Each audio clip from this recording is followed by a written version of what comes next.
Yo empujé la puerta, esperando el familiar aroma a café y a papel viejo, la excusa perfecta que M había usado. Ella dijo que era su club de lectura. Un grupo de señoras debatiendo a Dostoyevsky. Encontré el auto de M estacionado, la luz del estudio encendida. Todo parecía normal. Pero cuando crucé el umbral de la sala, no había ni vino ni libros abiertos. Había 3 mochilas tiradas cerca del sofá, y una voz, aguda y joven, que no reconocí. Luego los vi. 3 siluetas torpes, adolescentes, amontonados alrededor de M en una conversación intensa, secreta. El más alto, ese, me miró, y su rostro se congeló en pánico. En ese instante, supe que esta no era una reunión de lectura, era un encubrimiento. M me sonrió. Una sonrisa tensa que no llegó a sus ojos. El silencio que se instaló fue más ruidoso que cualquier grito. Acababa de arruinar algo crucial. Algo que ella quería mantener oculto. ¿Qué diablos estaba haciendo mi madre con esos chicos? Actualización. Han pasado 72 horas y el olor a menta y a sudor adolescente sigue pegado a las paredes de la sala. M logró sacarlos de la casa, con una eficiencia y una calma aterradoras. Nos dijo a mí, la protagonista, que se trataba de un proyecto de tutoría que debía ser secreto. Son hijos de clientes muy importantes, me había dicho, usando un tono profesional y frío. Si se sabe que reciben ayuda extra, podrían perder becas. Necesito discreción total, ¿entendido? Yo asentí. A mi edad, uno aprende a reconocer la diferencia entre una explicación y una orden. Esa fue una orden. Pero mi cabeza era un torbellino. Eran 3. Uno era ese, el chico alto que me miró con puro pánico. Los otros eran un chico más robusto, al que llamaré J, y una chica muy callada con trenzas, E. Ninguno parecía un cliente importante. Se veían desgastados, asustados. Y lo que es peor, la mesa de M seguía llena de documentos financieros, no de libros de texto. Vi un recibo de transferencia bancaria medio escondido debajo de una carpeta. No era una tutoría, era un intercambio. La coartada de M se rompió por completo unas horas después, cuando me preparaba un sándwich. Ella siempre tiene una caja de galletas de avena a medio terminar en la despensa, pero cuando la abrí, encontré algo que no encajaba. Un par de walkie-talkies. Eran robustos, profesionales, del tipo que usan en seguridad o construcción. ¿Por qué mi madre, la contadora, tendría walkie-talkies? Se me ocurrió una idea terrible. Si esos chicos eran clientes, ¿de qué tipo de negocio ilegal estamos hablando? ¿Y por qué se reunían en secreto? Me senté en mi cama, el walkie-talkie frío en la mano. El miedo a la verdad es una fuerza paralizadora, pero ver la cara de ese me había plantado una semilla de culpa. Si estaban en peligro, y M estaba involucrada, yo no podía ignorarlo. Tenía que saber la magnitud real de la traición y si mis propias manos se mancharían con el secreto.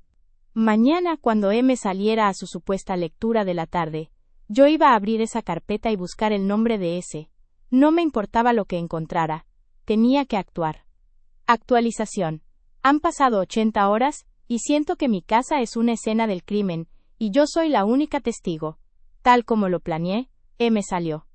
No a las 4 de la tarde como dijo que haría para su lectura, sino a las 3:45 de la tarde, con el pretexto de que la bibliotecaria cerraba temprano. Me pareció extraño, ya que M odia ser impuntual.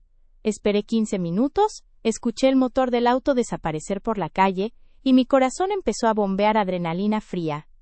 Era hora de traicionar a mi madre por la verdad. Fui al estudio. La mesa era un campo minado de papeles.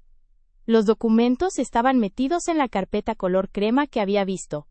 En la portada, escrito con la letra elegante de M, solo decía, Proyecto Argos. Abrí la carpeta con manos temblorosas. No eran balances. Eran mapas y horarios. Mapas con rutas marcadas, horarios de tránsito de mercancías, y lo que me heló la sangre. Planos detallados de una zona industrial en las afueras de la ciudad.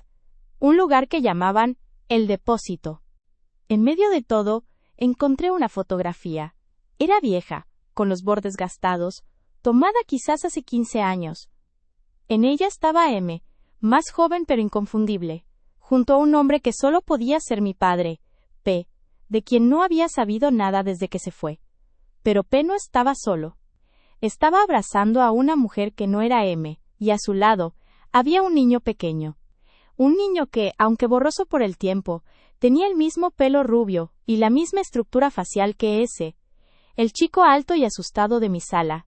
El aliento se me cortó. Ese no era solo un cliente, era el hijo de mi padre y otra mujer. M no lo estaba ayudando, lo estaba ocultando. ¿Pero por qué? ¿Y por qué en nuestra casa? Necesitaba más información sobre J y E. Busqué a toda prisa en la carpeta y encontré unas fichas plastificadas, discretamente rotuladas. La ficha de S era simple, Argos 1.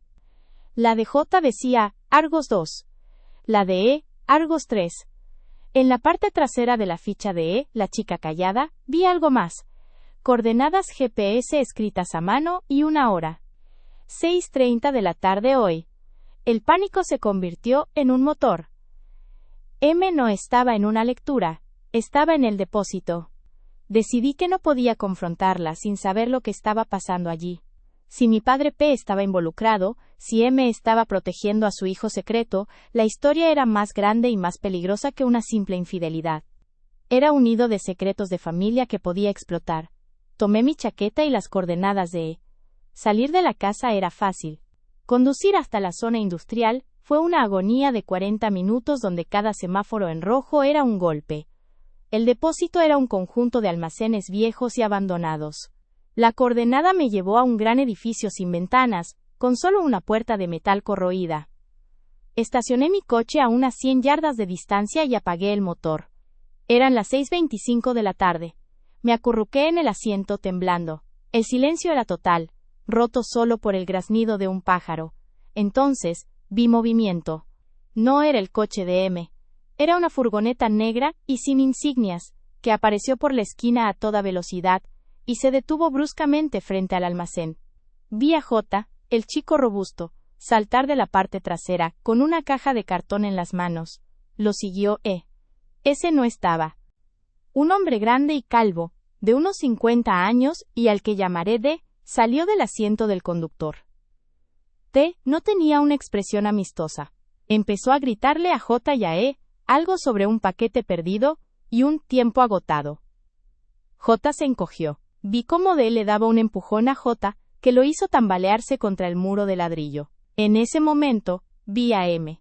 Ella estaba de pie junto a la puerta de metal, vestida con ropa oscura, observando la escena con los brazos cruzados. Ella no era una víctima, ni una tutora, estaba dirigiendo la operación. Me espió el alma saber que mi propia madre estaba usando a esos adolescentes para algo turbio. La traición era total. No era solo la infidelidad de P. Era una operación clandestina que ponía en peligro a 3 jóvenes. La confrontación ya no era una opción. Era una obligación. Necesitaba saber qué había en esa caja, y qué le estaban haciendo a ese. Antes de que M me viera, iba a salir de mi escondite y... Actualización. Han pasado 96 horas, y mi garganta todavía quema por el polvo que tragué en el depósito. Estaba a punto de salir de mi escondite, cuando el sentido común, o tal vez el miedo, me congeló. Enfrentar a M con D, ese hombre calvo y furioso presente, era una sentencia de muerte. Si M estaba dirigiendo algo turbio, D era el músculo. Tenía que dividir la operación. Recordé los walkie-talkies. Con mucho cuidado me incliné sobre el asiento y recuperé el walkie-talkie que había encontrado en la despensa de M. Estaba encendido. Presioné el botón de hablar, manteniéndolo cerca del parabrisas, y susurré con voz grave, fingiendo un código de radio. Alfa 1 a control. Target en posición. Solicito confirmación de ruta. Luego solté el botón y esperé. Funcionó. La escena frente al almacén se detuvo en seco. D se quedó petrificado, buscando la fuente de la voz. M, por su parte, giró la cabeza con una velocidad que me hizo un nudo en el estómago. Ella sabía que ese no era su código. Al ver su reacción entendí que esta era una operación de alta vigilancia, probablemente involucrando vigilancia real, y mi voz había roto su seguridad. Mientras M y D discutían en susurros tensos, J y S quedaron inmóviles, aferrados a la caja de cartón. Vi la oportunidad. Me deslicé fuera del coche, manteniendo la puerta apenas abierta. El sol ya se había puesto y las sombras eran mi único aliado. Me moví pegada a los muros del depósito contiguo, sintiendo el frío cemento bajo mis manos. Mi plan era simple: acercarme lo suficiente para escuchar la verdad, o, si era posible, tomar la caja. Llegué a la esquina del edificio sin ser vista. Estaban a apenas 3 metros de distancia. Me hablaba con una voz tan baja que era casi un silbido, pero la rabia la hacía clara. Es una intromisión. ¿Quién más sabe de esta ubicación? Dime. Murmuró algo sobre la madre del chico y viejos contactos. Fue entonces cuando el horror se hizo tangible. La única razón por la que tenemos a Argos 1, 2 y 3 aquí, es para que P salga de su escondite y testifique. Golpeó el muro con frustración. Ese miserable me dejó hace 15 años, pero juró que protegería a su segunda familia. Ahora sus mocosos están pagando el precio por su cobardía. Y yo, la idiota que quiere limpiar su desorden familiar por última vez, tengo que asegurar que entreguen el paquete. Mi padre P. Testificar. Argos eran sus hijos. Y mi madre M. estaba usando a sus medios hermanos como peones o mensajeros forzados para obligarlo a hacer algo. La traición no era solo marital, era una conspiración para usar niños como palanca en un juego que ni siquiera entendía. En ese instante, la chica callada, hizo algo impulsivo. Vio mi silueta en la sombra o simplemente decidió que no podía más. Dejó caer su lado de la caja. El paquete no cayó al suelo. J lo sostuvo, pero el interior de la caja se abrió, revelando no dinero ni drogas, sino una docena de pequeños frascos de vidrio. Eran viales, y cada uno contenía un líquido dorado y denso. No eran ilegales. Parecían muestras de laboratorio. ¡Maldición! ¡Son las muestras!, gritó D, y empujó a J con fuerza. J tropezó. Los viales se salvaron, pero la furia de D fue mi detonante. Ya no podía quedarme quieta. Salí de la esquina, dejando que mi sombra me precediera. «Déjalo en paz, D», grité, mi voz temblando por la tensión. Todos se congelaron. M giró hacia mí. Sus ojos se abrieron en un horror y una traición que reflejaban exactamente lo que yo sentía. Susurró mi nombre como si fuera un conjuro prohibido. D, al oírme, actuó por instinto. Dejó a J y E hizo un movimiento rápido hacia mí. Sabía que no podía enfrentarme a él, pero mi objetivo no era D. Mientras D avanzaba, M gritó: «¡No la toques, es mía!». Ese grito me dio una fracción de segundo. Corrí hacia el coche de M, que estaba estacionado cerca, abrí la puerta de un tirón y agarré su bolso del asiento del pasajero. No había dinero. Lo que buscaba estaba en el bolsillo lateral, sus llaves y, lo más importante, su teléfono. Antes de que D pudiera alcanzarme, ya estaba de vuelta en mi coche, con la puerta bloqueada, sujetando el arma más peligrosa que tenía, la prueba digital. Arranqué el motor. D me golpeó la ventana lateral, gritando incoherencias. M estaba inmóvil, mirando la traición absoluta. Ya no tenía que buscar la verdad, la tenía en mis manos. Pero ahora M sabía que yo sabía, y eso me convertía en el siguiente objetivo. Sabía que ella no me dejaría ir. Necesitaba un lugar seguro, un testigo. Conduje a toda velocidad, y mientras lo hacía, desbloqueé el teléfono de M. Sabía su contraseña, la fecha de mi cumpleaños. Me metí en sus mensajes y busqué a P. No había un solo chat con él. Pero sí había un chat con un número desconocido, etiquetado simplemente como «el contacto». El último mensaje era de M, enviado hacía 5 minutos. Problemas. Argos 1 está perdido. Argos 4 ha aparecido. Mi respiración se aceleró. Argos 4, se refería a mí.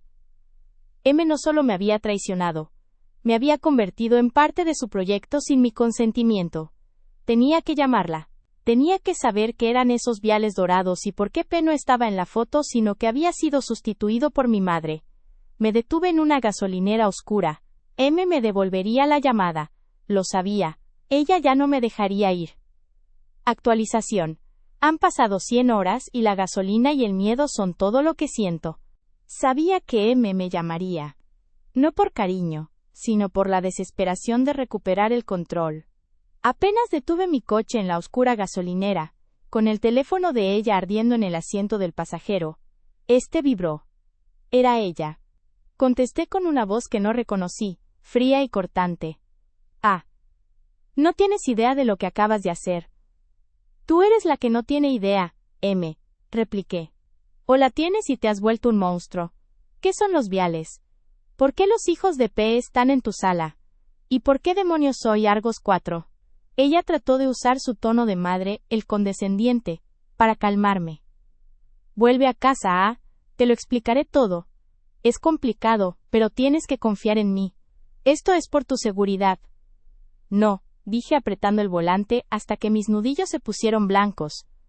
No voy a tu casa, donde Ben puede estar esperando. Nos vemos en el Parque Central, en el mirador. En 10 minutos. Sola.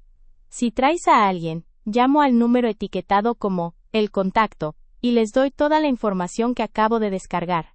Hubo un silencio roto por un sollozo ahogado al otro lado de la línea, el primer indicio de que la fachada de M se estaba resquebrajando. Ella aceptó. El encuentro fue bajo la luz amarillenta y muerta de un farol. M llegó a pie, despeinada, con la misma ropa oscura del depósito. Cuando me vio, no había rabia, solo una derrota profunda. La confrontación no fue un grito, fue un cuchillo emocional lento y preciso. Le mostré el mensaje de su teléfono. Problemas. Argos 1 está perdido. Argos 4 ha aparecido. ¿Qué significa esto, M? ¿Me has metido en tu guerra con P? ¿Toda mi vida ha sido una mentira? Ella se dejó caer en el banco. La confesión total empezó a fluir como pus de una herida vieja. P no solo me dejó por la madre de S, dijo, con la voz rota. P no era un contable como yo. Era un investigador farmacéutico. Descubrió algo, un compuesto en esos viales dorados, algo que podría cambiar todo. Y lo robó. Lo ocultó y se fugó, no solo de mí, sino de la corporación. Una corporación muy peligrosa. Pensó que si desaparecía, nos protegería a todos. Hizo una pausa para controlar la respiración. Él me dejó a mí para lidiar con las secuelas. Dejó a un equipo de hombres buscando las muestras y la documentación. Cuando encontré la foto de S y el mapa de su ubicación, supe que era mi oportunidad. Mi única oportunidad para obligarlo a testificar contra esa corporación. Limpiar su desorden por última vez. Los chicos, Argos 1, 2 y 3, son el único señuelo que P valoraría. J y E estaban ayudando a mover el último lote de muestras que P había escondido para que la corporación pudiera recuperarlos sin levantar sospechas, y así P aparecería para protegerlos. El mundo se me vino encima. Ella no me había traicionado por dinero o por un nuevo amor. Me había traicionado por la amargura de la traición original de P. Estaba usando la vida de 3 adolescentes, mis medios hermanos, para su venganza personal contra un fantasma. ¿Y yo? Pregunté, señalando el teléfono. ¿Qué demonios soy yo? ¿Argos 4? Tú eras el seguro. M susurró, las lágrimas corriéndole por las mejillas. Ese se perdió. Se escapó esta tarde. Eso arruinó la entrega. Necesitábamos un nuevo activo, alguien que conociera los documentos, alguien que pudiera terminar el trabajo. Cuando apareciste, fue un error, sí. Pero tu intervención, tu código falso, te hizo parecer parte del juego. Una ficha que D y el contacto pueden usar para presionar a P a salir ahora. Necesito ese teléfono, Devuélvemelo y te sacaré de esto. Te prometo que te mantendré a salvo. Me levanté del banco, sintiendo una claridad glacial. El costo de proteger a M era convertirme en parte de su crimen. Ella quería seguir jugando un juego de traición. No, M, dije. La traición no es de P. La traición es tuya. Usaste la mentira para arrastrar a tus propios hijos, los que te quedan, a esto. P puede ser un cobarde, pero tú eres la conspiradora. Lancé el teléfono con fuerza al suelo, y este se rompió contra el cemento. Yo no soy Argos 4. Soy A. Y ya no soy tu hija en este juego. Esto termina aquí. Di media vuelta y empecé a caminar, la adrenalina reemplazada por un vacío helado. Escuché su súplica, su voz rota, llamando mi nombre. Me liberé de su mentira, pero peligrosamente expuesta a sus consecuencias. Dejé a M y a los fantasmas de P en el pasado. Actualización. Han pasado 24 horas, y el silencio es mi única compañía, solo roto por el rugido del motor. Conduje hacia el sur, sin rumbo fijo. El sol de la mañana se siente falso, pero la claridad en mi mente es brutal. Ya no tengo casa, ni madre, pero tampoco tengo secretos. La confesión de M fue una liberación, aunque su amargura se me contagió. P no estaba escondido de la corporación, se estaba escondiendo de su propia familia. Y yo, al romper el teléfono, eliminé el señuelo, pero me convertí en la prueba que la corporación necesita. Soy el único que vio los documentos y los viales. Mientras conducía a través de un tramo desolado, el walkie-talkie que robé de la despensa de M se encendió de repente en el asiento del copiloto. Una voz, baja y distorsionada, entró en la estática. Solo una palabra: Argos encontrado. Me detuve en seco. La voz no era de M, ni de D. La traición de mi madre me liberó de su mentira, pero, irónicamente, me encarceló en el juego de mi padre. El proyecto Argos no ha terminado. Me temo que acaba de empezar.